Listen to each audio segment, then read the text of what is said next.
Hello and welcome to Ecumenical Matters, the Father Ted podcast. I'm your host, James McAnespy. So this is the YouTube version of the podcast. I've taken out some of the material that dates the podcast and tried to make it more timeless. So please like and subscribe. Thanks and bless you.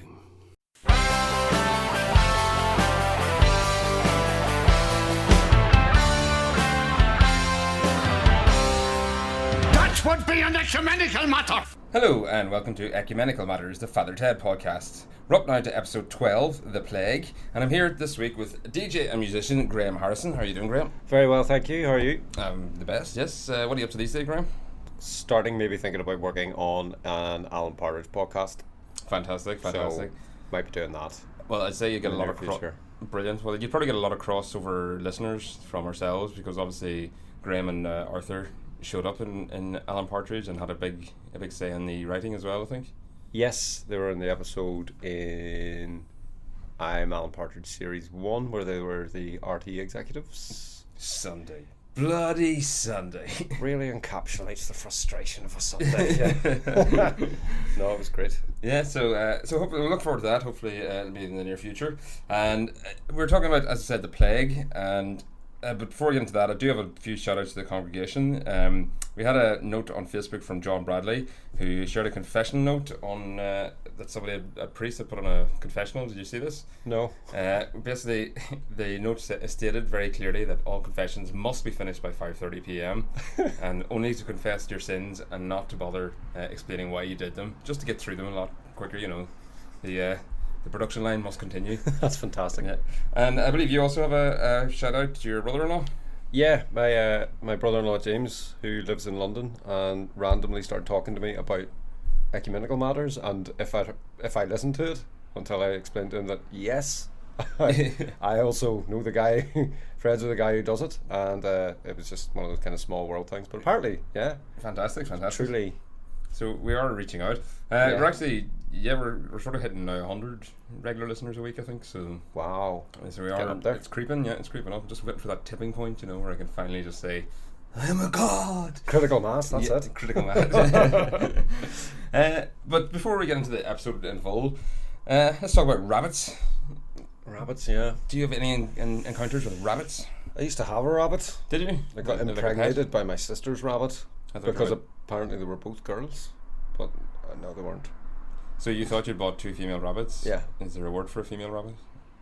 There is, but I can't remember. Is it a roe or something? Or I don't know. It's something like that. I can't remember. But so one of them was obviously male. One of them was obviously male. Yeah. Whatever I called it. Unless it was a Jurassic Park type situation. At it. No, it wasn't. Definitely wasn't. Finds a way. Well, he found a way, all right. Yeah. Well, you got a brood of rabbits then, did you? Unexpectedly? No, we had to give up my rabbits because child support alone would have been killer. Like, yeah. You take on 2 rabbits, the next thing you got 50 of them. No. Yeah, exactly. Well, I had an encounter with a rabbit. It's a very creepy one, actually. Really? Yeah. I woke up one Easter morning when it was about 11 or so, and just went outside just to do me playing, and there's a dead rabbit, like it'd been mauled by a dog outside the front door. Wow. Yeah. So that was any illusion I might have had of the Easter Bunny. It was just I thought mine was dark. Well, see, the ones across the way sort of bred greyhounds, and what I imagine happened is that one of the greyhounds must have sort of got out and just mauled a rabbit. Do you think the other greyhounds just kind of hold him up on a pedestal for being the one who actually caught the rabbit? Probably. Unless it was just my own family dog, who was a sheepdog, so he would have. Oh right. In fact, actually, now that I just had a flashback, literally that moment of seeing my own dog attack a different rabbit in a different situation. Might have been your own dog. It must have been my own dog, now that I think about it. The devil you know, eh? Butler was his name. And I remember coming back from football one time, and he was just standing there like growling at a petrified rabbit, like literally petrified. It did not move. And then he suddenly attacked it, and the rabbit started making this horrible like screeching noise. Yeah, they scream. Yeah, they make screaming I didn't even noises. realise they made any noise, but Oh no, they do. Yeah, Watership Down is accurate. I haven't seen it, but me neither. Well, leporophobia, I think in pronouncing it, is probably what Bishop Brennan would suffer from, and those screams are probably the subject of his very nightmares. hears them every time he closes his eyes. Yes, exactly.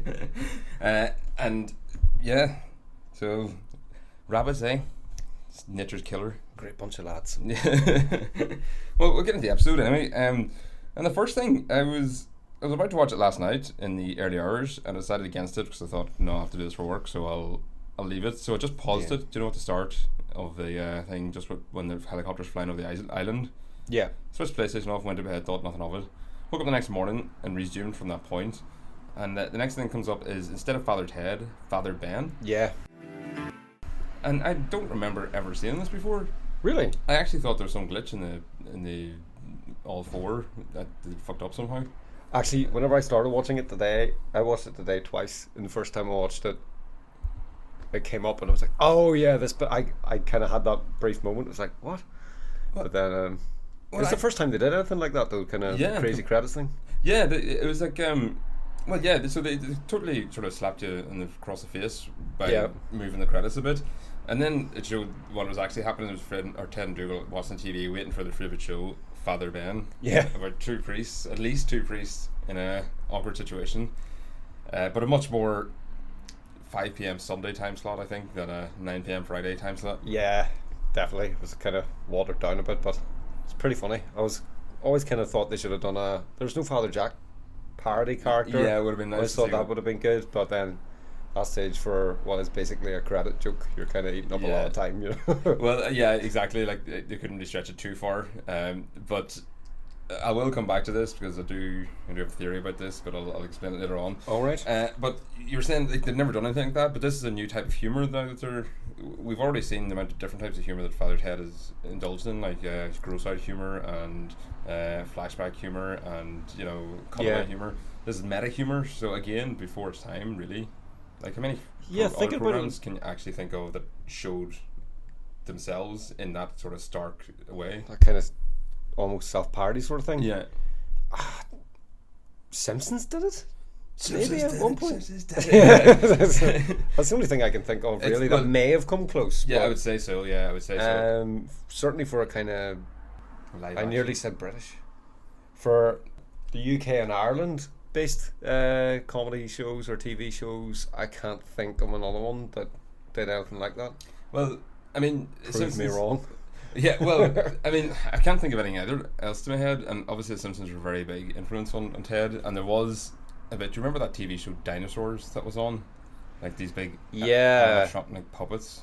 It was kind of like an American family sitcom played by these animatronic dinosaurs. Well, the Simpsons, Bart and Homer and everyone are just sitting around watching this, and Bart actually turns around and says, it's like they took our lives and put it right up there on screen, just basically saying, you fucking ripped us off, you dicks. Yeah, basically, but so the Simpsons was obviously at it, and yeah, so, but I just wanted to bring that up, that and the other thing, there was a Meet Your Maker in that little clip.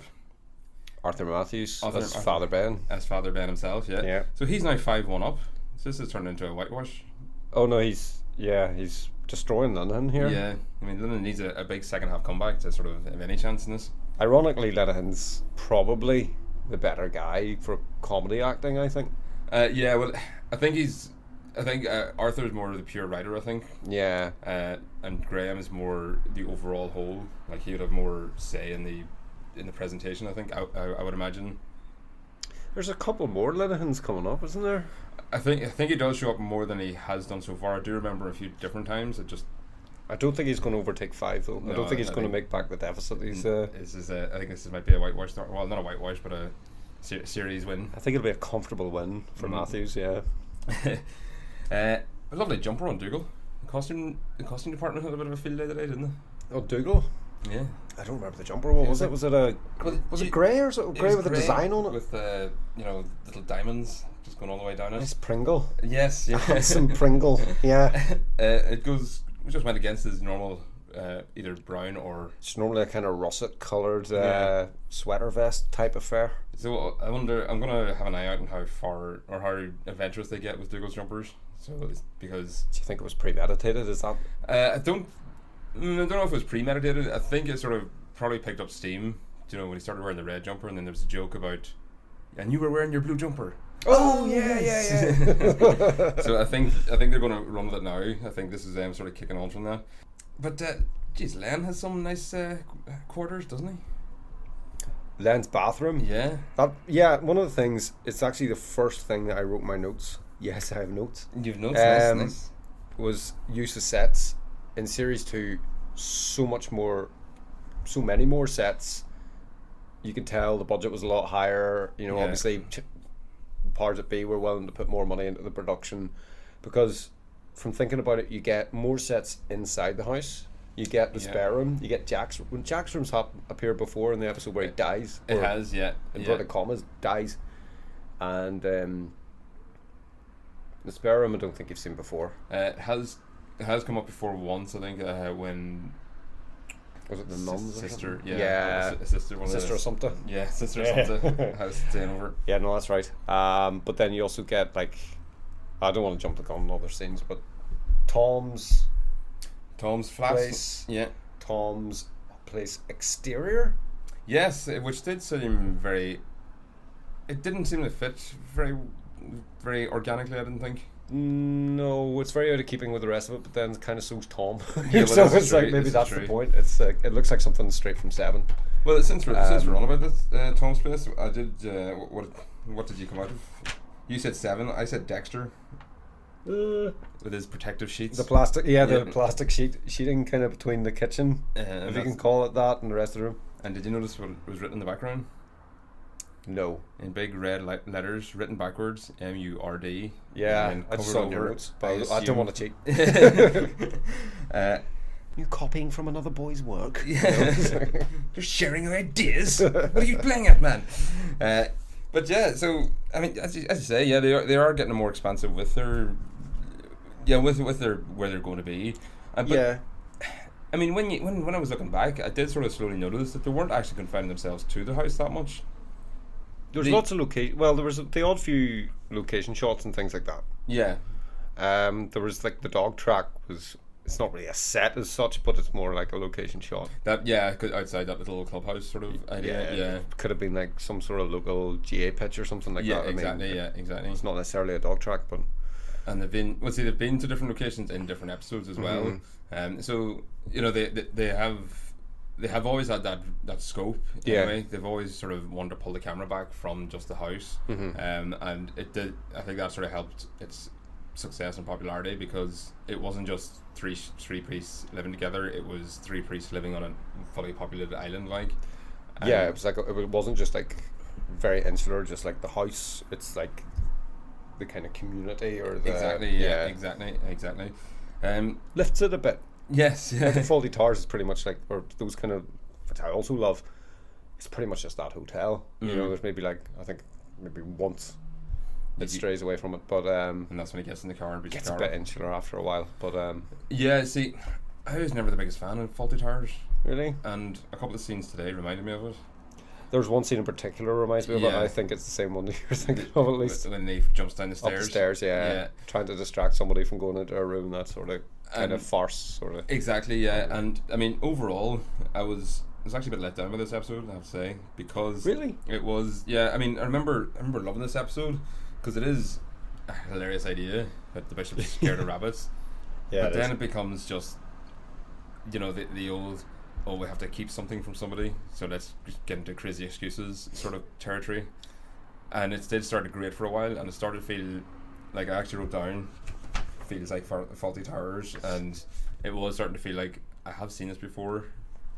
And it's when they're trying to hide a dead body, it's actually funnier than it's kind of like that. It is kind of like the dead body episode of Faulty Towers, except instead of a dead body, it's rabbits. But it's not the rabbits he's trying to move. It's just he's trying to keep Len out of the room. So all he's doing is filling gaps and filling time on the screen. Like it's not as funny. It's not as physical comedy, and it's just okay. We're scripting a barrel of a lie hole here. Like I wouldn't be surprised if Gremlin and Arthur Matthews said this was basically just our kind of nod towards those kind of shows. Probably, and that kind of thing, like almost like because it's the only real one like it.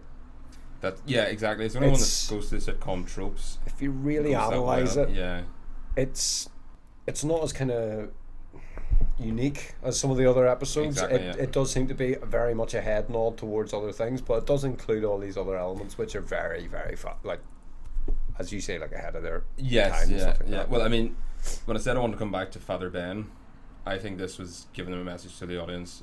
This is our sort of our sitcom tropey episode, because I actually mentioned in episode 9 there, when chatting to Jordan and Ollie in London, that if a TV show is running long enough, they do have to sort of go to a stock episode and just put their own characters into a familiar storyline. And this, I think, was they had 10 episodes this series. Yeah, it's a longer series, isn't it? Exactly. Yeah. It's still just the two of them, and they still only have 8 months to write it, or whatever it was, and write and produce it. So there probably were just sort of, right, well, we'll go to the Faulty Towers episode, but we'll put Len Brennan's Freddy Rabbits, because that's a funny idea, like, and at least they put their own stamp that much on it. Yeah. But I mean, it's this series as well, the one with the kind of fake disaster movie on a plane. Yes, it is actually. That's the same one as That's well. the This is last kind episode of like, series. yeah. Again, I mean, I haven't watched it in a few years now, but that is one of the ones I don't have the greatest fondest memories of, but a lot of my friends do. So I'm gonna have an open mind with it a bit more and see how it goes. Yeah, it's actually one I've watched myself recently, and in my opinion, is one of the weaker ones. I have to say, even like Father Ted at his weakest, still brilliant. Exactly, yeah. But it's not held with the same kind of fondness as some of the others. Exactly. Like, I don't think, I'm going to say it now, I don't think this one's going to be a top 5. In fact, this is really very low. This might even be a bottom 5. I wouldn't be as harsh as that with it, but I'm willing. No, I haven't said that. I'm trying to think of like 4 worse than us. Yeah, exactly. I mean, but I enjoyed it. I did like it. No, well, I mean, see, the thing was, usually, like on the first page of my notes, the whole left-hand margin will just be full with time codes of things that are notable or funny moments. Time codes? Oh yeah. Well, I have to queue it up for myself. To fit it in the end. But this one's very sparse. I mean, like a couple of weeks ago, it was first minute 0, 1 minute, 2:27, 3:11, 4:17, 5:03, 6:03. So that's 6 in the first 6 minutes. Whereas this one, it was 0, 3:12, 4:32, and 6:10. So there was less funny moments, and they're not even clips. They're just things I just want to note down. Like, so, like the first. Is that how you send the codes to the Russian spies? It is, yes. Yeah. I mean, they've got the camera up there somewhere. I think it might be a smoke alarm, but is it that beeping thing with the red flashing light? That's the one. Yeah, that's Good. the one. As long as they're in constant contact. But yeah, to get back to Len's domestic chambers, it was very regal and decadent, and he had a massive self-portrait of himself.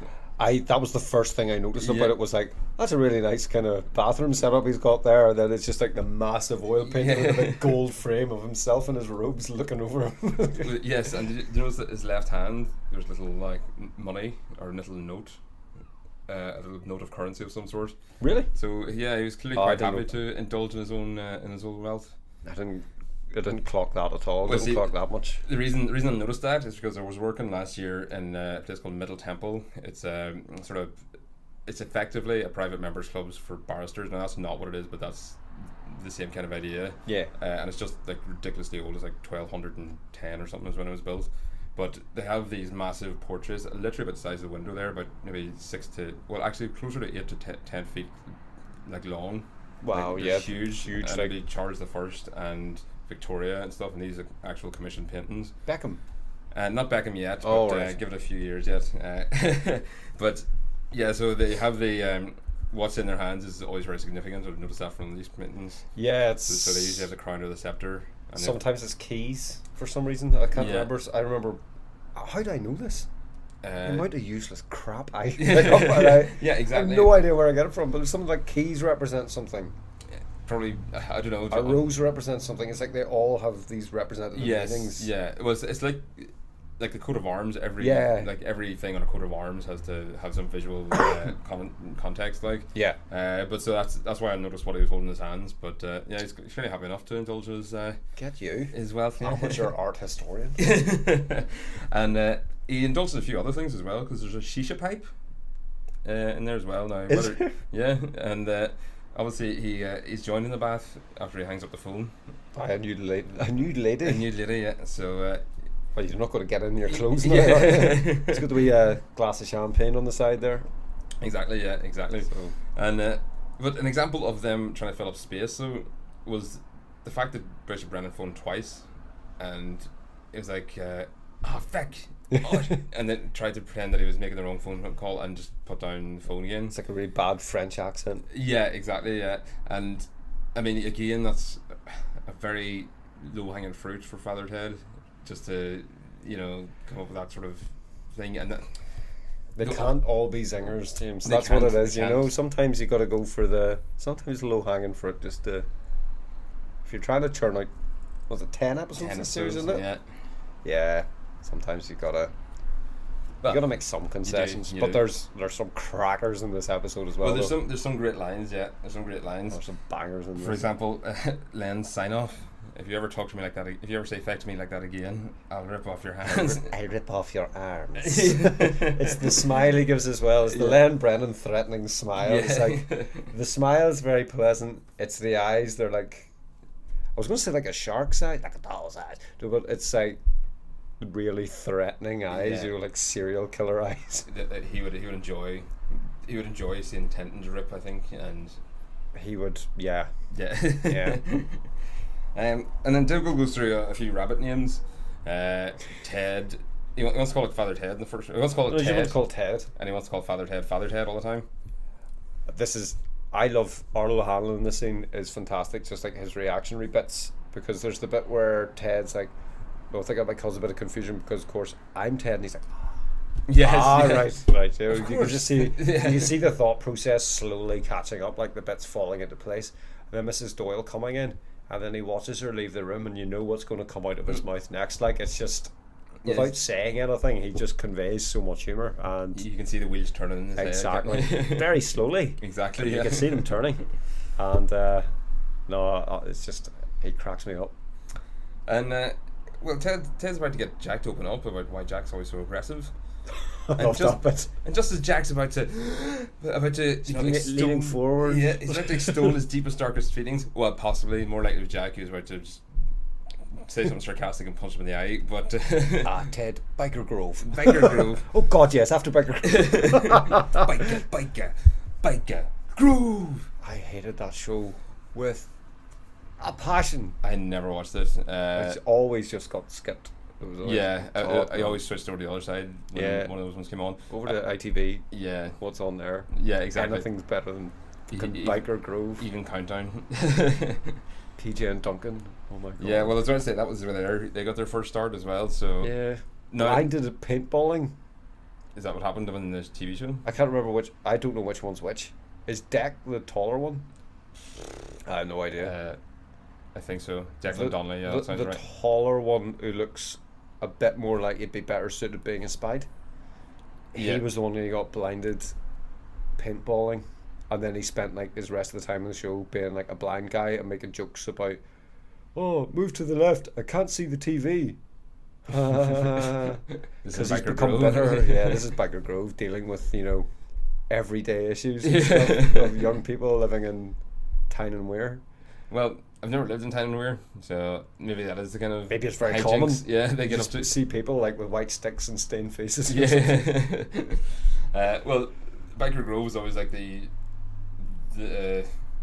cheaper Grange Hill, wasn't it? Exactly. It's who's that of British talent? Yeah, exactly. Yeah. At Grange Hill, I did give the time of day to towards like when I was the right age, like. But Biker Grove, I just never bothered with, like. So I never really watched much of Grange Hill, but I just the funniest thing, the funniest thing about Grange Hill was in Shooting Stars.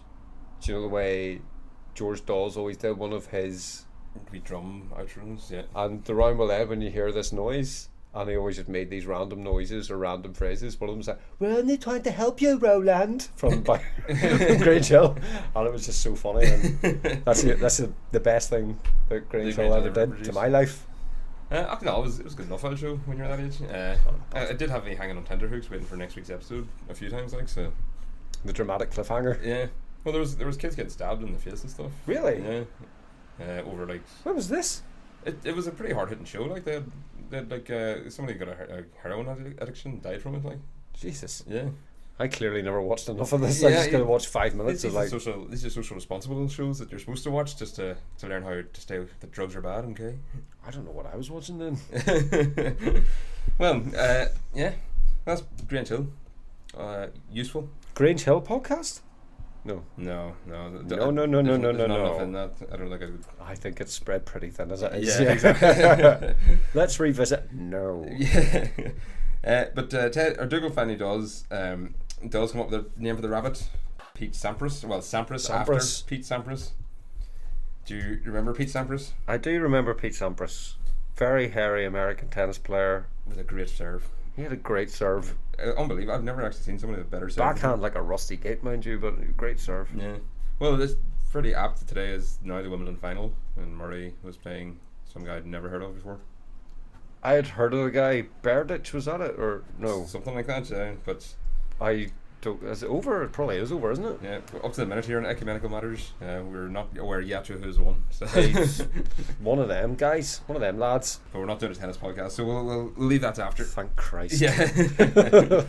But they did have some topical humour in as well, because it was when Dougal was putting the rabbit away. When Ted took the second rabbit away, and Dougal put Sampras into the cage. Ted said that Sampras must feel like Brian Keenan after they took John McCarthy to another cell. Do you know what that is in reference to? It sounds like was it Beirut? Was it? Or I can't remember where it was, but it was Iran. like was Terry Waite in that as well? It was Terry Waite, Brian Keenan, and I don't know. I can't remember their names, but it was the Iran hostages, wasn't it? McCarthy. Was it Iran? Was it? I think so. Yeah, I think it was Iran. I just said it like you know. Iran. George Bush Jr. Fuck's sake. Iran, yes. I don't know the country. I always kind of had it in my head that it was Beirut or something. It might be. I might be getting mixed up with I might be getting mixed up with the American ones. Maybe it was Beirut actually. I remember a bit of that. I remember Terry Waite getting released on the BBC, obviously jumping all over that, and then to a lesser extent, Keenan McCarthy, wasn't it? But obviously BBC didn't really care about them so much because they were Irish, weren't they? Yeah. So well, Brian Keenan was. John McCarthy probably was as well. I think just from his. Yeah, I don't know. I don't know a lot about the history of it. I remember it being on TV. I remember it being a thing, and I kind of got the joke.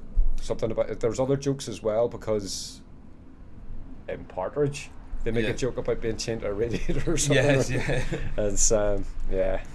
They seem to mind a lot of comedic humour out of the hostages, like, because there was also there was a big train sketch where the Beatles manager, what was his name? George Martin. George Martin. Yes. George Martin. The sketch is basically a documentary team's interviewing him, and just start him off on a story about the Beatles, and he just rants on and on and on until basically he gets taken by Arab terrorists, and they get so sick of him they just stick him in the bottom of the truck and just hide him away, and he's still talking, and eventually it gets to the actual cell, and they're all like, please just get me out of the cell. But Brian Keenan and the other hostages, they were captured for quite a long time. Like it was 400 odd days. Well, yeah, I think it was over a year. Like well over a year, and you know, if anyone was taking hostages these days in that part of the world, you'd be surprised they lasted the day. Like, yeah, it's dark territory we're treading here. I suppose the thing about that was, it's a lot of shows about the mid-90s kind of were allowed to make fun of that, because I believe it was very early 90s when they all got released. So there's that period of time. South Park make a joke about it. It's like, how long can you leave this horrible thing before you can actually make fun about it? They do it with AIDS, isn't it? And it's like somebody makes an AIDS joke and everybody laughs, and it's like, well, we can laugh about it now because it's been like 27 years. Yeah, and it turns out after 27 years you can laugh about anything. And it's like, right, okay. Obviously in a satirical way, it's not funny, but as an issue. Yes, no, but, of course, yeah, it's weird that there's all these kind of mid-90s shows do make a bit of a reference. Well, Simpsons also made a reference to it. Mo says, well, they shouldn't have been there in the first place. Was his response to it, like, which would actually probably reflect quite a lot of opinion. But yeah, it is very heavy topics for Father Ted Sunday afternoon podcast. So we'll get back to the big Rabbit Rock Festival that Dougal feels like the crowd of rabbits is now like. Yeah, that's pretty funny. Which festival? What kind of music do you think they were playing? Would it be? It would be Woodstock, definitely. I don't know why, but the name Woodstock came into my head whenever he said it's like It a came big into my head Rabbit too. Rock Festival. That was the weird thing I was going to say actually about the Sampras thing. Do you know the way Dougal says, you know, rabbits, tennis, that whole connection? Yes. Does anybody else get this where in your head it kind of go, oh yeah, and then you kind of go, wait, what? Yeah. It's like, you know, you kind of he's very easy to jump on board his stupidity. It's Yes. like, Yeah. Because he's so content with it. it's almost like I think in this episode he's coming across more. He's not it's not like he's a complete simpleton. He's just very much, well, he is kind of stupid, but he's just detached. He's in his own world very heavily. He's just operating in his Almost. own bubble, in his own. Yeah, exactly. He operates in his own way because he comes up with some things sometimes, especially this episode, that he makes a suggestion which makes sense, and Ted does it. Yeah, I was going to say he does that quite a lot actually, because it was his idea to train Jack to say that would be an ecumenical matter, and it's his idea And to. you wouldn't have had a podcast. Exactly. Or at least a podcast name. Well, yeah. Or at least this name. We own lots of that. I'm getting the hashtag mixed up with some American like Bible Belt preacher, I think, or something. Are these people that you do not want to be no, they say accidentally associated they with? do just seem like theologians that are just discussing Oh, ecumenical right, matters, okay. so They're it's not not like, too bad. Yeah, they're not crazy. they're not the Baptist church. What do you call We're it? going to go and protest soldiers' funerals. Yeah. That sort of bollocks. And No, I don't think it's anything. I think it is just, you know, they're just discussing ecumenical matters, but I fair enough, capitalise it, they don't, so that's the difference. Just in case you're wondering, guys. But yeah, we both went to Woodstock, which is odd. Which Woodstock though? 69 or 99? Oh no, definitely 69. If it would have to be Rabbits, if it was 99. Oh, I know. And then Limp Bizkit would play, and the place would go on fire. No, thank you, sir.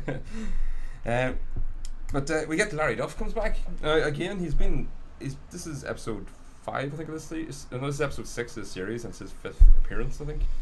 So he's really appearing very regularly already. He's getting killed a lot. Yeah, but again, he doesn't actually get killed. He just gets very badly maimed. Very badly hurt. Yeah, Right. I mean, the worst accident he's had is the first time he showed up, where the car drove off the cliff, and I positivized that perhaps he has an ejector seat in the car. It's one of those new mobile phones, isn't that Exactly. it? It's tremendous fun. He would have an ejector seat in his car, wouldn't he? It's tremendous fun. But this time it's not the mobile Ted phones; it's his house phone, which is so maybe it's just the mobile that's. It's an old style rotary number in a pale blue, I believe. Yes, exactly, and it's not until he actually puts the phone down that the Rottweilers attack him, because that's what happens. He gets attacked by his own Rottweilers. Yeah. After Ted asks, "Can he take the rabbits?" I just got 12 Rottweilers instead. It like pans out and there's 4 huge dogs sitting around him. Brilliant. It actually reminded me of, do you remember James Nesbitt was doing BT ads about, say, 10 years ago? From art class Yes. to Portlanone. Yes. I And hate James Nesbitt. And yeah, it was basically they were advertising that they also do a phone book, and he was trapped by a Rottweiler, and he was sitting on his breakfast bar, and he was like, "Dog handlers, hello, Really? you do house calls." Oh God. Yeah, and he's just sitting there, and I'd rather you see me now or something like that. I can't even remember, but that's what it put me in mind of. It's all flowing back to me Yeah. like a wave of sewage. Then Jack wakes up to see the plague of rabbits, and his response. Rats. Yeah. Well, I mean, rabbits are sort of rats. I mean, Well, they're rodents, yeah. Yeah. They're the same family. Yeah, I mean, in many ways, like they're very visually similar as well. If you trim them down well, they start to look kind of ratty. Yeah. Right, and Not that I've tried. And then if you keep sizing them up, they become kangaroos. What are those big doofers? You know those big, huge hamster type things, where they're like big guinea pigs and people keep them as pets, like crazy people with too much Like money. the size of a dog or what? Oh, they're bigger than a dog. They're like, well, they're probably about the size of a big dog actually. Really, right? I've never heard of this. Oh, I can't remember the name. Is it a Goa or something like that? It's this big, Is kind this of in, like, like America the or size something, of or- a small deer. I think they're from South America, but I can't think of the name of them. See, when you said that, I was going to bring South Park back with the happening, or not the happening, the startling. The startling. Yeah, when I the can't. giant The giant guinea pigs? Yeah. All right, no, they're not that big, but no, they're like these big, huge. They're really rodenty looking as well, but Right. people keep them as pets. And So why do rats have such a bad reputation then? the plague Because of the plague and their tails, they have unattractive tails, They do. and the plague. and the virus. But if we disease. just gave them a fair chance, I think yeah, well, we could see them in a different light. But we've consigned them to the sewers where they spread yeah, and diseases that they kill live free. millions of people. So They're probably living free between the walls of this building. By the way, I heard something scratching earlier. That Really? sounded very big. Yeah, it could be a mouse. It could be. I'd really rather not think Could be a about hepped up mouse. it. Hepped up on goofballs. Hepped up on goofballs and going wild. But yeah, so Ted had another. Well, basically they realised that they can't keep the rabbits here if Len's coming. So Len has a deathly fear of rabbits, as we said. What's the word again? Leporaphobia, which sounds like he's got a fear of lepers, unless that was Or it. leopards. Or leopards, yeah, the large cats. Unless that was Wikipedia just trolling me by changing that. But It could be. Somebody's gone on, just messed about with definitions. yeah. But how do you think the rabbits got into the lift that Len was in to? Probably burrowed in. Burrowed No in. rabbits. Yeah, the New York City architecture can't handle a fungal infestation of rabbits That's going it. through their Yeah. elevator systems. It's just deliciously absurd. That I just love that kind of humor. Just like Yeah. it's so absurd. And And they it's, kept it's great. They kept nibbling at his cloak, which I can't imagine why it was so horrible for him. Like, surely that'd be Yeah, just, but then he goes on. He's just and that sort of thing, and it's like, what else did they do to you? But he never really elaborates on You're it. right, You okay. can see the terror in his face, and it's just like, what did the rabbits do to you, Len? Well, he would have been in New York, probably visiting his son, of course. He's Yeah, got a son his in illegitimate America. son. Yeah. Yeah. So maybe his son had brought rabbits, and maybe there's just this sort of detached trauma of the son situation and the rabbits or something like that. Maybe. Yeah, it's kind of like negative association. Yeah, that's what. That sounds like a thing. Is that a thing? Well, let's just assume It it sounds is. like it is a thing. Yeah. Doctor, yeah, I I like know your prognosis. psychology. Yeah. Dr. Graham's always right. Take 2 paracetamol. Shut up. Yeah, just Easy. so Ted tries to offload these rabbits in a variety of ways. First idea is to go to a greyhound track, but he seems to have got the idea mixed up because they get a greyhound Teddy and try to get the rabbits to chase it. Yeah, no, that's brilliant. Yeah, And at the end of the track, it goes boing. Yeah. It's flying off the end. Classic.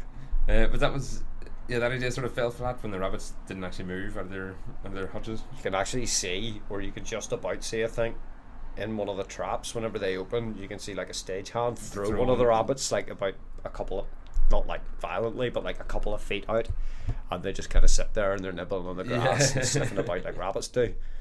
So And, you reckon that was a stagehand? I thought that was a joke in the show, but you could be all be right. well, I mean, a rabbit wouldn't jump like that just randomly. Yeah, I that's think, what there's some sort of impetus there to Well, get that's it what I to was go thinking. like that, Like one of the because he seems to farmers. kind of come out backwards as well. Yeah. Well, Well, that's what I was thinking. One of the farmers might have just given a wee nudge, but like it could have been put a something. snake in there with it, you know. Just Yeah, well, it could have been something because the golden rule is don't work with children or animals. So they probably had this idea of having this rabbit Not for vets or pediatricians. or pediatricians. Well, yeah, They ought to work. I found that bit fell flat. Did you know the greyhound race? It was a wee bit, but I mean, the kind of concept was fun. It was kind of funny, but more by the concept Again, than the actual execution. yeah. I mean, there was nothing wrong with the execution. No, but it's just not. It was more of a funny idea than funny, if you know what I mean. It's not going to get on Channel 4's 100 best comedy moments. Yeah, It's yeah. not. No. But Did you notice Paddy, I believe his name is, I can't, they give his surname as well, but I meant to write it down, but I didn't. The guy who owns the track. right, yeah. Did you notice who he is? I didn't pick him up. No, I didn't. He's the same guy who played the husband from the couple in Hell, the episode Hell, the one who ends up naked on the front of the car. Was it the same guy? I'm pretty sure that's him, yeah. Oh, right, okay. Well, that would be quite a revelation. So obviously, all is forgiven. Because I saw him and I was thinking, why did I know that guy? Where did I know him from? I definitely, yeah. Because you don't really hear him speak in Hell. No, you But don't. they kind know. of, unless he's wearing like the kind of boiler suit thing, the overalls and the hat and all. So he's fully dressed. rather I'm than- pretty sure it's him. Right, okay. Yeah, that would be interesting. Correct me if I'm wrong, but I'm 99% sure it is him. Well, let's hope it is, because that is quite cool. It is him. I But checked see, it. I was going to Somebody say. else check it. I was going to say that would mean that he's been forgiven for his philandering, or not his philandering, his voyeurism in hell, but they don't seem to adhere to timelines at all in this and in Featherhead, because Yeah. different things sort of the calendar jumps about. Timelines get in the way. Exactly, Timelines yeah. ruin things. Yeah, when you try to keep a chronology to it, it's, Especially for comedy shows when you don't need one. Unless you're Exactly, yeah. telling a story, like a big story. Like in, I don't know, Silicon sitcom Valley that or tells a something. whole story. Silicon Valley, The Office, In the thick of it. the thick of it, yeah. Yeah, that sort of thing. Yeah, if you're not doing that and it's like kind of just episodic humour, it's Yeah. interchangeable. You could like shuffle all the episodes up and it doesn't really matter. Exactly, yeah, exactly. Who I cares? think that's what they were aiming at as well. Yeah. And you know, there's episodes where clearly months have gone past. It's maybe not the same guy. Yeah, You know, it's just well, he looks like him. it Maybe could be his just twin brother. well, exactly. Like the gene pool would be very small in Craggy Island, wouldn't it? So Yeah, Yeah. it's almost like a spirograph. yeah, exactly. And then we get to the other idea he has to get rid of the rabbits is to bring Tom, because he asked Tom to take care of them. Pat Short returns. Pat Short, yes. What's your memories of Pat Short then? I love Pat Short. I think he's hilarious. I was recently at a wedding. Well, I say recently, it was almost a year ago. And whenever I was there, the hotel I was staying in, Pat Short was playing that night Oh, fantastic, right? on his tour. And Did you if get I in? hadn't have had to go to that dinner. No, I'm Oh, joking. No, it's like. But then I was somewhere else as well. Where was I? I was somewhere else, and he was playing like the next night as well. It was like he was following me around, Oh, shit, right. but I never got to see him. Ah, shit. He's great live. Anybody hasn't seen him live, there's videos on YouTube and I must various look out for him. sources. He's hugely popular. He had that Unbelievable show, which I haven't seen much of. RoboGuard. Is it? It's like that's a sketch from it, is the it? Garda version of RoboCop. Yes, I have seen that one actually. Yeah, and he did a film called Garage. Did you ever see it? I haven't actually seen Garage yet. It's a great film, great wee film. He's in Calvary. Have you seen it? I haven't seen that. It's on my queue on Amazon. You should be watching that Make a point of watching that.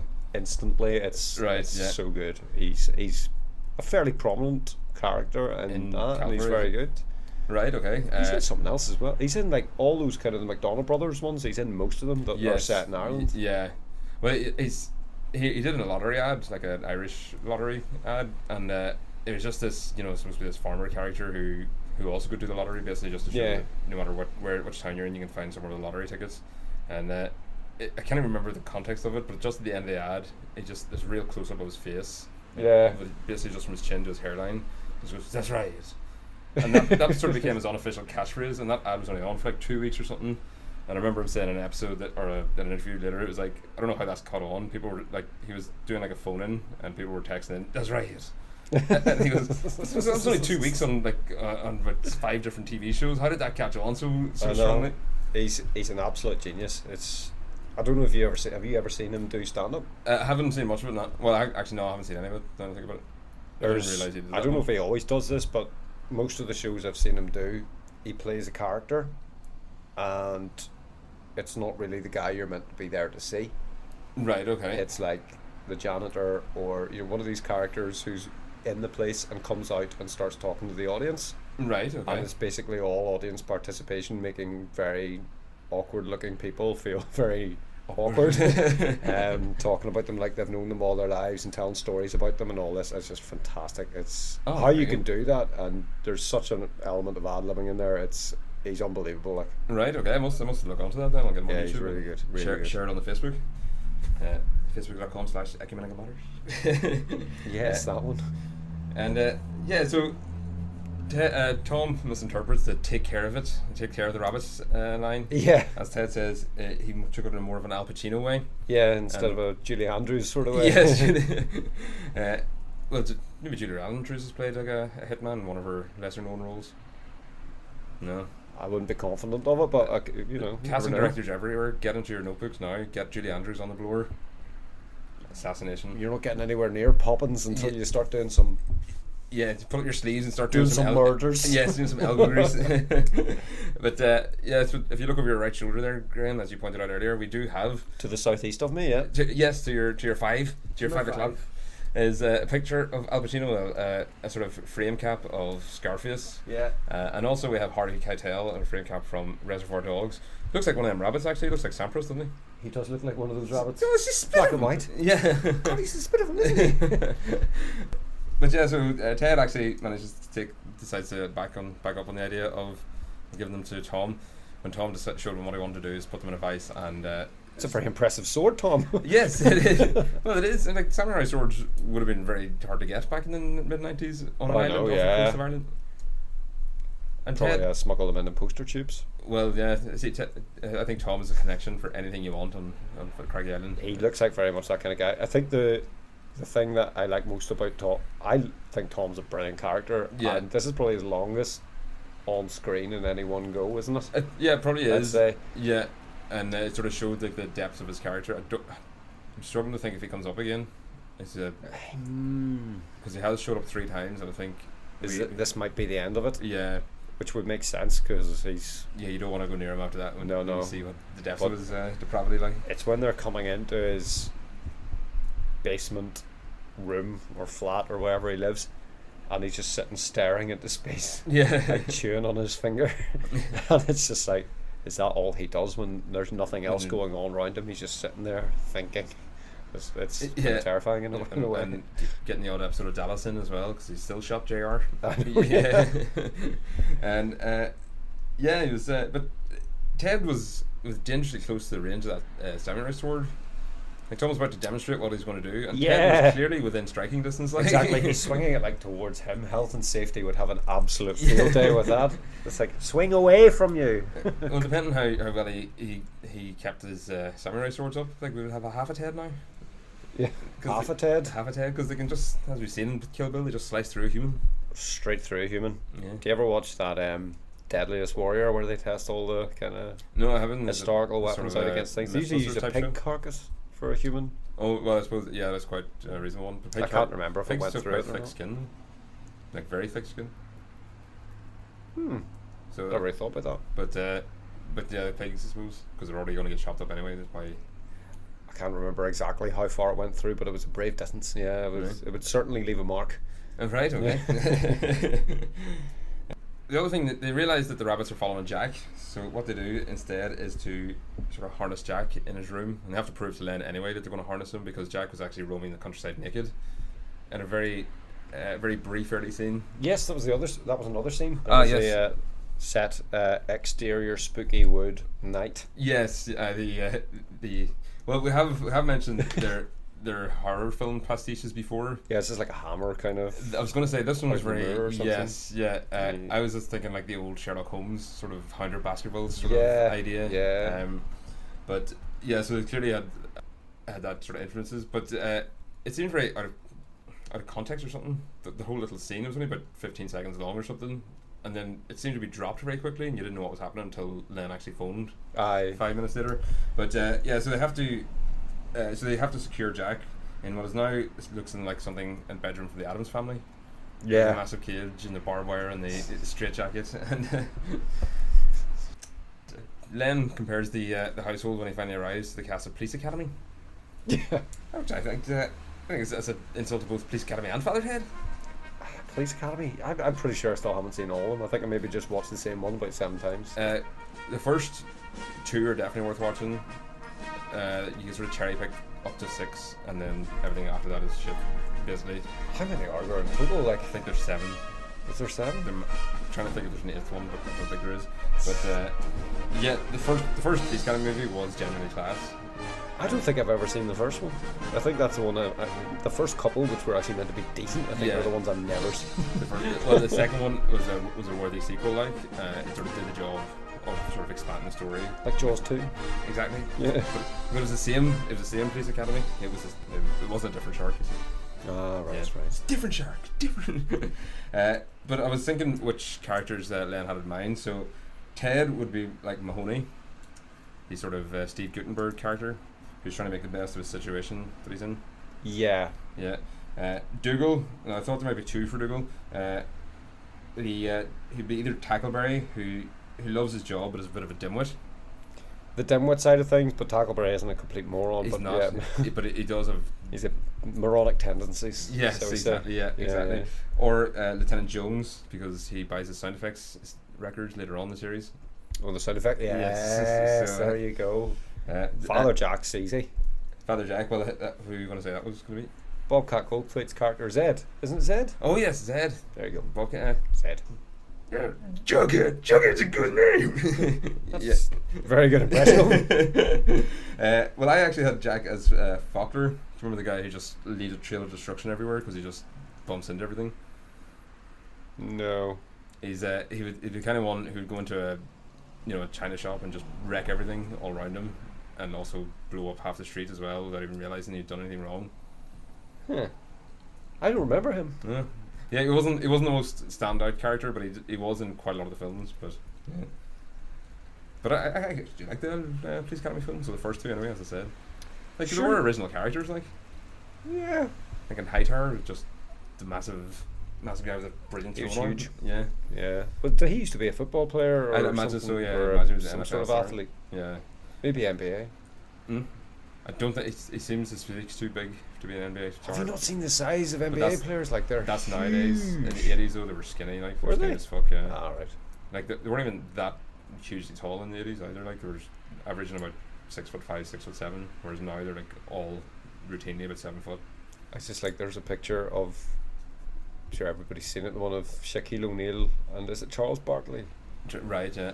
standing next to Dwayne Johnson or The Rock, The Rock, yeah. and they make him look like a little boy. Really right. They're so much bigger than him. Like even like they're not just height wise, just sheer His size. strength, yeah. It would which- absolutely batter him. Like Yeah, well, I think like I don't actually know that much about NBA, but I think Shaq was the first one to have that sort of powerful build as well, to go along with his height. he was just he was like particularly big. Yeah. But it was Well, now you get like LeBron James is fucking 6'8" or 6'9" yeah, or and something. And He's built like a brick shit house, like, and yeah, like, just the athleticism of it's him. kind of the norm now, isn't it? Exactly, yeah. Like they would have been, I suppose, if they had grown up in Middle America rather than the cities, they would have been playing NFL by this point, like. But I just remember like back in the old days NBA Jam, where it was like One Utah of the Jazz, greatest you had games of Karl all time. Malone, and then there was John Stockton, who was the wee, on screen looked like this wee skinny white guy. right, yeah. I remember like watching some program and he was on it, and he's still like fucking 6'7" or something. It's like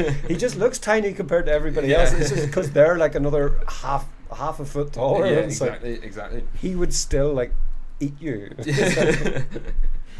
It's all about context, you know. Well, exactly, yeah, exactly. But Len should shack up with Selma Bouvier from The Simpsons. Selma? Why so? Because she was a big fan of Police Academy movies as well. Oh yeah. Mhm. They were both fans of MacGyver. MacGyver, but Patty was Selma was the one who liked Police Academy movies. Oh right, right. Just a little Simpsons aside there. So we've loads got of asides. there is. We've been asiding like mad things, like crabs, like wild crabs. like a crab Dougal. But do we have a drinks cabinet entry as well? I think it has been in before though. But the only Really? thing I drank today was the Powers.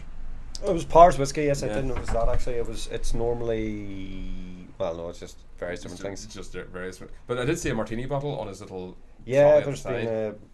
it looked like Martini the Rosso one. It wasn't Yeah. the white one. It was But yeah. unusual. And Mrs. Doyle shows her incompetence once again when she decides to do a bit of DIY on Len's car. That's brilliant. Just to let you know, the car is parked outside. Yes, I parked it there. I parked it there myself. Yeah. It's one of Polly McLean's best bits as Mrs. Doyle. I Yes, think. yeah. She's only in it for like, Two very short, brief Third. scenes. Yeah. what was the other scene? Well, at the start of the episode, I can't even remember what she was chatting about, but Dougal had to be prompted. Oh, Mrs. Doyle is a name Oh for yes, the she rabbit." kind of walks in. Yeah. And This is like one of her best scenes for Mrs. Doyle. exactly. Yeah. you know. Well, it's one. She's not talking about tea for once, which I'm sure Pauline probably sank her teeth right into, like, because It's she's probably desperate to speak about anything else apart from fucking tea or sandwiches. I know, yeah. It's just the bit where she's like prostrating herself towards Bishop Brennan, Yes. and he puts his hands up in the kind of. It's from behind, but you just see him put his hands up like, yes, it's- Yeah. I'm a big deal, okay, and Yeah, She he's just probably goes- happy that somebody actually acknowledges his station. Bishop Brennan. Yeah. Yeah, so then Ted decides to finally retire, and he heads up the stairs, and Ted's trying to keep him out of the room. and any excuse just to keep him out of that room. So he starts lavishing praise upon him. Len isn't too impressed. I hate you. I hate you, and that means nothing to me. Yeah, and you can tell there's a real bile there. Like clearly, Ted has been a real thorn in his side over that money that was resting in his account. Oh yeah, there's reference to that earlier in the Yeah, episode there was, as well. yeah. It's like, oh, what's the line? It's from Dougal whenever he says, It was just resting in my account. it was just a subsidiary account. It was just resting there temporarily. And yeah, no. So it must have been a real fucking hymns down at the parish council or whatever. Because Ted's apart from that, like Ted couldn't have done that much to Len, like. No. But I think just Len's a bit of a hateful kind of guy. Yeah. Anyone who's sort of gotten in his crosshairs was just going to get it. It's going to get it worse with him. All those people looking at you now thinking, how did that Egypt become bishop? Yeah, exactly. Yeah, like even Ted's attempted buttering him up was very, very condescending. And then of course, if another person doesn't address him by his proper station. Don't call me Len, you little bollocks. I know that's one of the funniest bits. Like chastising Dougal for constantly calling him Len. Len, yeah. Like, sorry, Bishop Len Brennan. It's really good.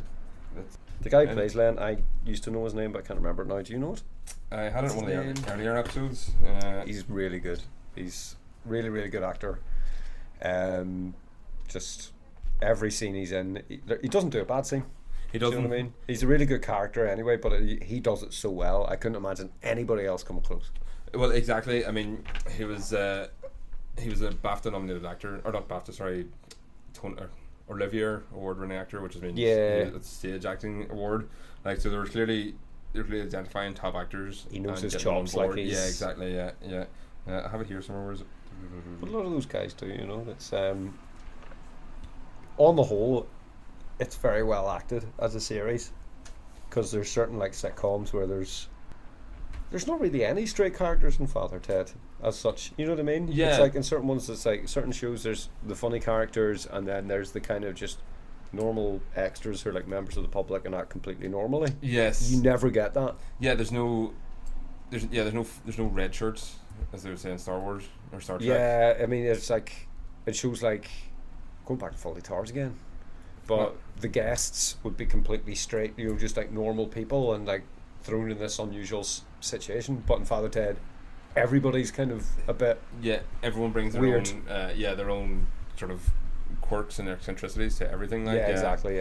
And I think like I've said this before, like Ted is audience surrogate in that he's the sort of one that people can immediately relate to. But he's still a very funny character with, again, his own quirks and eccentricities. And even though he is the audience surrogate, usually that's usually the most boring character, but he is still one of the most popular characters in the show, even though he doesn't get the big pantomime lines. He doesn't get the slapstick moments or anything. Well, he does when he jumps through windows and stuff, but the brick landing on his head and all those kinds of things. But yeah, no, it's definitely.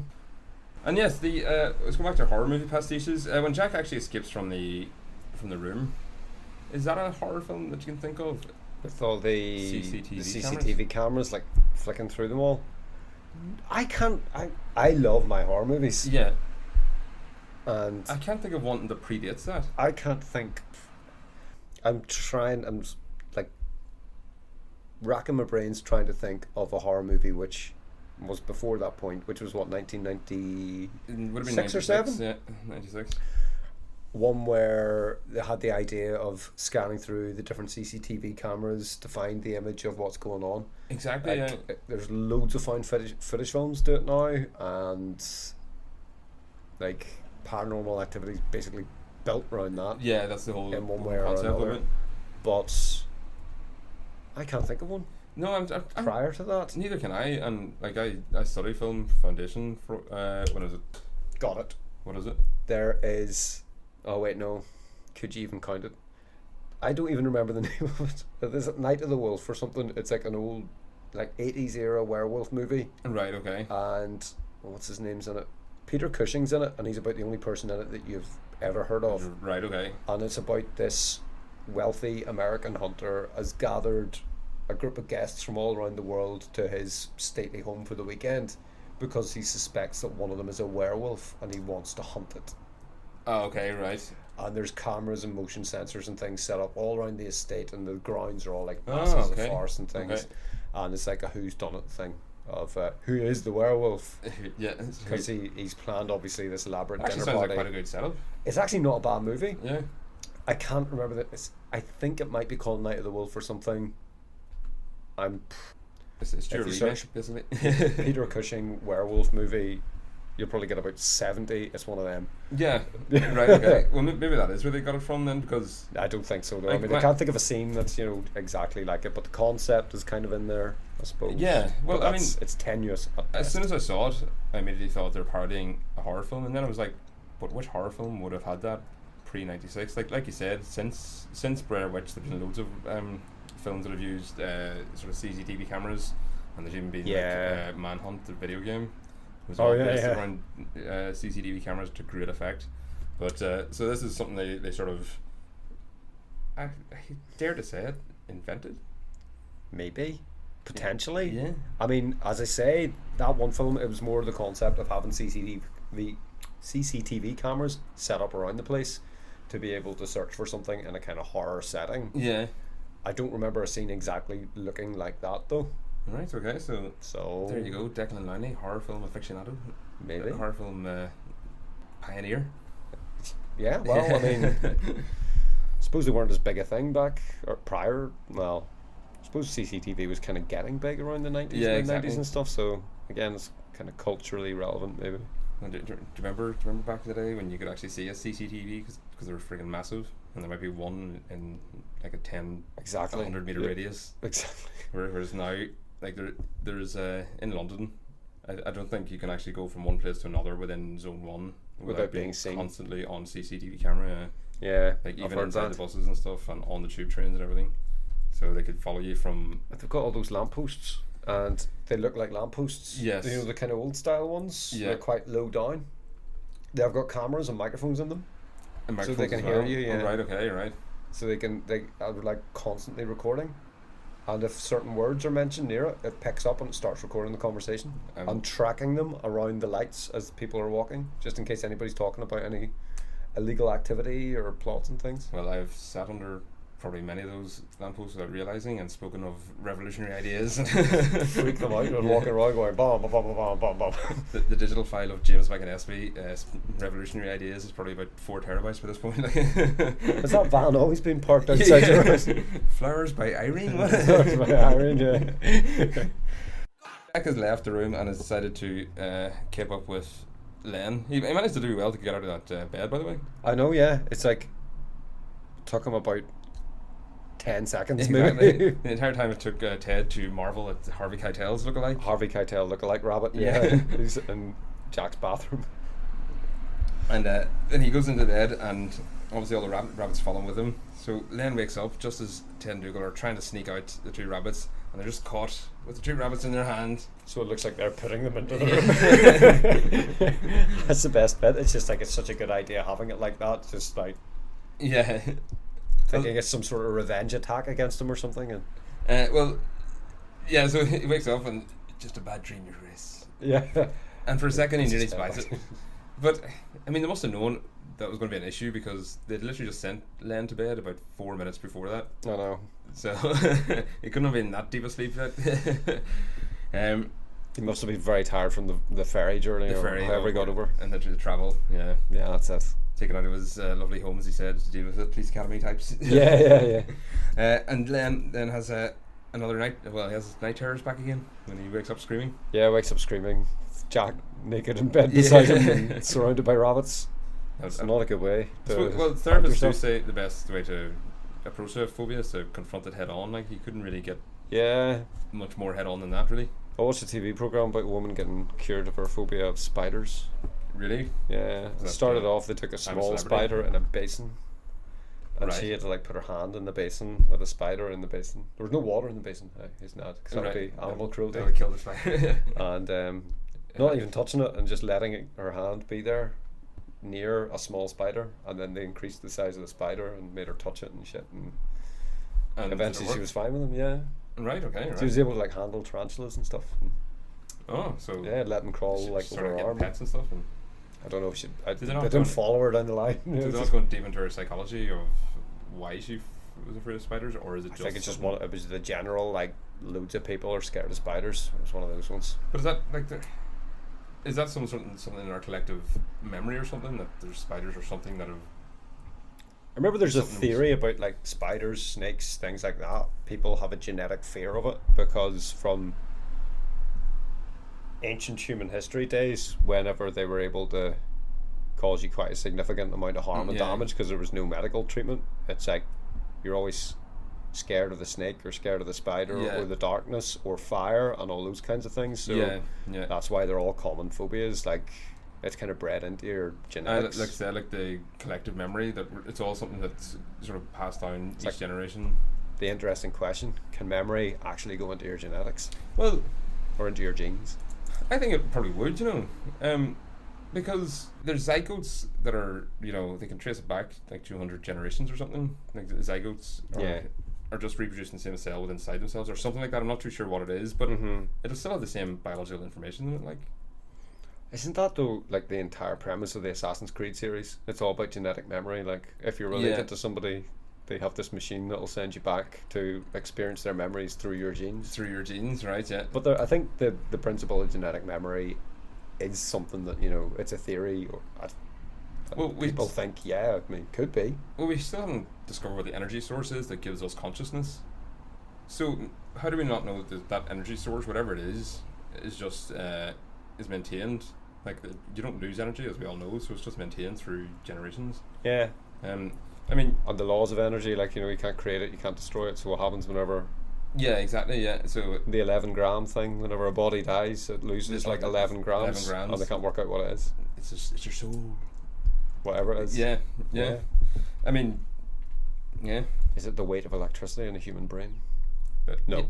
No. Well, I don't know. I doubt it. Well, there's something going on inside there that we have very little knowledge of. I think there's something fishy going on, and we should get some scientists to look into these things. Do you know what it actually is? Just figured it out. What? So when they pull the plug out of your head in the Matrix, That's it there. Yeah. Weighs exactly 11 grams. 11 grams of just pure copper. Yeah. You've nailed it. There we go. We can call off the search, guys.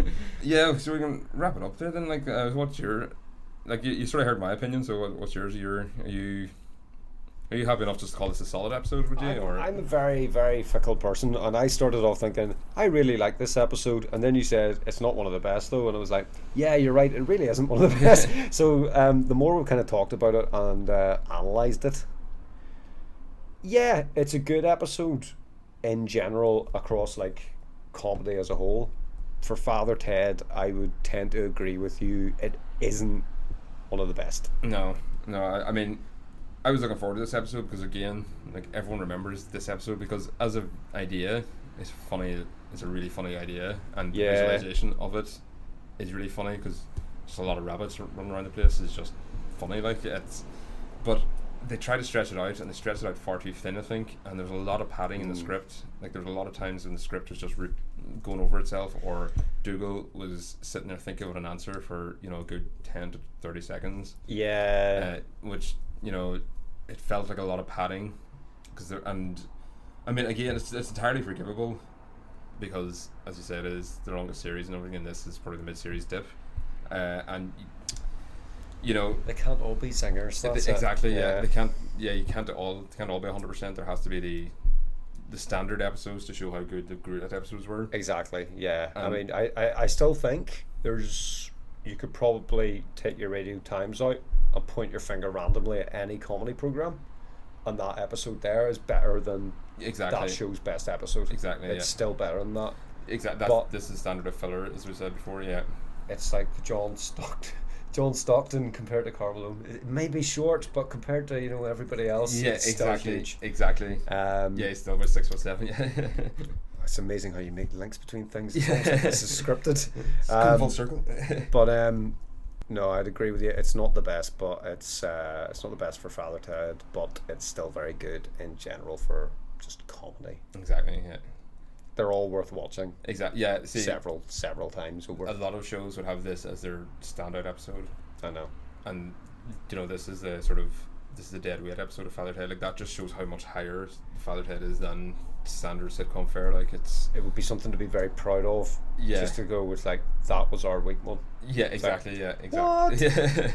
And it's still beloved by many. Like people still remember the biggest laughs from it. Full memories of it. I think watching it the first time, because I would have been watching it whenever I was about 12, 13. You were watching it when it was on TV, I suppose. Yeah, first time around TV would have watched it, and that kind of age when you're starting to kind of find out what you like, what you don't like, in terms of everything, like comedy, music, whatever. That was definitely, like, Father Ted was a big hit for me, and you just loved everything. Yeah, exactly. But you were easily pleased whenever you were that age. Well, see, the thing was, you were sort of at that age. Well, for us, at that age, we had 4 or 6 channels, depending if you could get RTE or not. Mm-hmm. And you're entirely beholden to their schedule. There wasn't even a +1 back then, kids. Stone Age kids. +1. Pre-Channel 5? Yeah.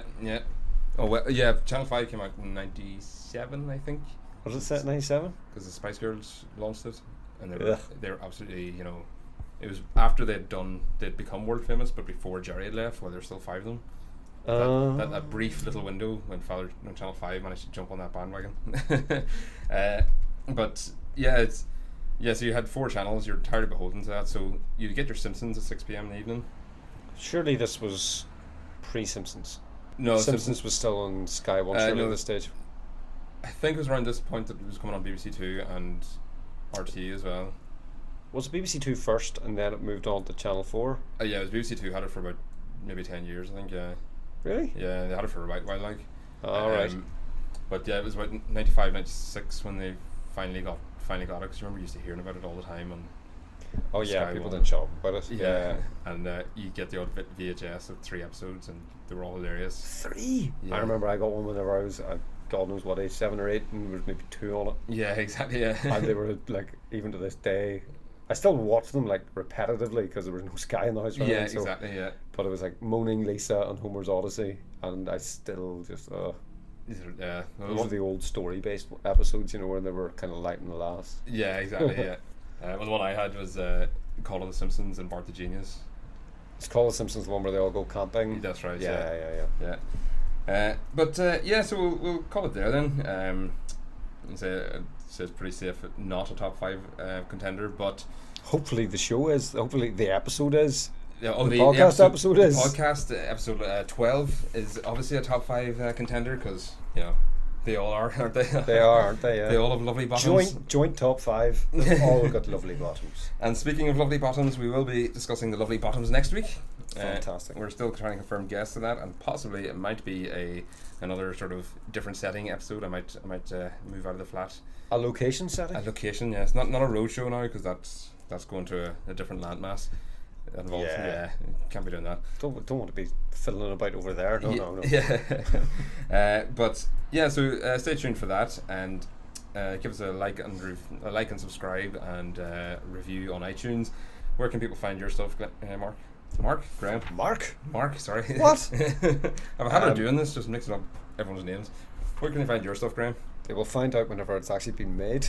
So well, I'll keep the congregation posted then when Alan Partridge podcast gets released, and hopefully I'll get involved in it. Yes, indeed. So. Yes, it would be nice the return journey, so to speak, the away leg, the away fixture. Well, thanks very much for listening, and bless you.